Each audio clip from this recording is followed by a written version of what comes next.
Jubilee hills ఎన్నికల్లో CM Revanth Reddy అబద్ధాల show జరిగింది. అదేంది రోడ్ షో జరిగింది కదా, మీరేంది అబద్ధాల షో నడిచిందని అంటున్నారనే కదా మీరు అనుకునేది. మరి అట్లున్నది మన సీఎం రేవంత్ రెడ్డి నోటి నుంచి వచ్చిన ఆనిముత్యాలు.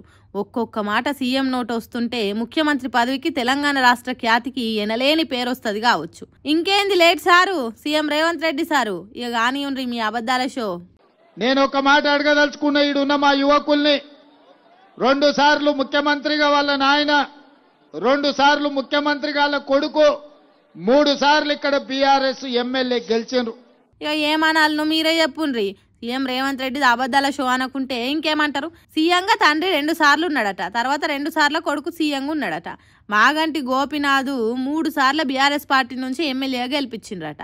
ఏడనన్నా సీఎం తిరిగా మాట్లాడినట్టు అనిపిస్తున్నదా చెప్పుండ్రి. తండ్రి 2 సార్లు సీఎం అంటే కేసీఆర్ ముఖ్యమంత్రి అయిండు, అది ఓకే గాని 2 సార్లు కొడుకు సీఎం అవుడేంది అంటే తెలంగాణ జనాలకు తెలవకుండానే కేటీఆర్ 2 సార్లు ముఖ్యమంత్రి అయిందా. ఇక 3 సార్లు మాగంటి గోపినాథ్ బీఆర్ఎస్ పార్టీ నుంచి గెలవలేదు. 2014లో టీడీపీ పార్టీ నుంచి గెలిచిండు, తర్వాత టీఆర్ఎస్ పార్టీలో చేరి 2 సార్లు గెలిచిండు. గీంత ఇంకితం లేకుంటే ఎట్లా ఓ రాష్ట్రానికి ముఖ్యమంత్రిగా ఉన్న మనిషికి అని అంటున్నారు సీఎం మాటలు ఇన్నోళ్ళు. ఈ మాటలు తెలంగాణ గర్వపడేటట్టు మాట్లాడితే ఇంకో ఆనిముత్యం దేశం మొత్తం గల్లెగరేసి గర్వపడేటట్టు మాట్లాడిండు. అదేంటిదో మీరే చూడుండ్రి. ఒక మైనారిటీ మంత్రి ఉండొద్దా? ఇండియాని గెలిపించిన, ఇండియా కెప్టెన్, వరల్డ్ కప్ తెచ్చిన అజరుద్దీన్ ఇండియాకు నాయకత్వం వహించినోడు ఇవాళ తెలంగాణ రాష్ట్రంలో మంత్రిగా ఉండొద్దా? ఇవాళ ఆలోచన చేయండి సోదరులారా. చెయ్యాలి, ఆలోచన గట్టిగా చేయాలి సోదరులారా.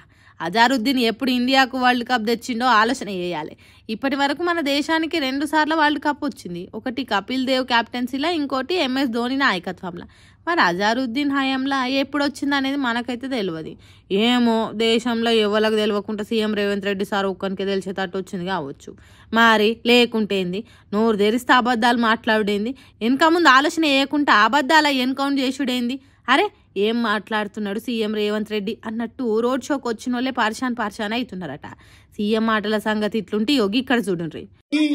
హైదరాబాద్ శాసనసభ నియోజకవర్గం నుంచి ఇక్కడ పోటీ చేసి ఇక్కడ నుంచి పేదోళ్ల తరపున ఎన్నోసార్లు ఎన్నికై ఓ దిక్కు సీఎం మాట్లాడుతుంటే ఇంకో దిక్కు జనంలో లియేస్తున్నారు. చిత్రపురి కాలనీ వాసులకు న్యాయం చేస్తాం, వల్లభనేని అనిల్ మీద చర్యలు తీసుకుంటామని చెప్పి సీఎం అయిన రేవంత్ రెడ్డి కుర్చీ ఎక్కి కూలుకుతున్నాడు తప్ప మా బతుకులను పట్టించుకుంటలేరని ఇగో గిట్ల లియేస్తున్నారు.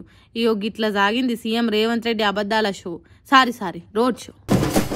దొరకకుండా దొంగతనం చేసిట్లా ఆరితేరాలనే శపథం పూరిన మహిళామణులు వీళ్ళే కావచ్చు.